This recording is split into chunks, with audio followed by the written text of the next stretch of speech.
जवळपास हा आखाडा आपला 16 वर्ष पूर्ण झाली. 17 वर्षात आपण आता पदार्पण करतो. तर एवढ्या वर्षापासून आम्ही शिकवतोय. वेगवेगळ्या माइंडसेटची लोक आले. 30-32 वयाची पण येतात, IT मधली असतात किंवा प्रायव्हेटमध्ये जॉब करणारी, गव्हर्नमेंटमध्ये जॉब करणारी असतात.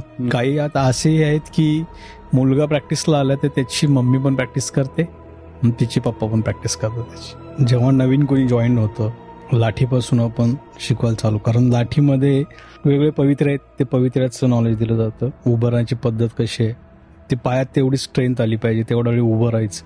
आणि पुढे जाऊन जेव्हा फाईट खेळणं तेव्हा उभं राहणं, आपलं शस्त्र सांभाळणं, समोरच्याचा वार अडवणं आणि आपण प्रतिवार करणं, तेवढ्या सगळ्या मोमेंट होतात तिथे. त्याच्यात वेगवेगळ्या लाठीचे हात दाखवले जातात, त्याचं प्रॅक्टिस करून घेतलं जातं.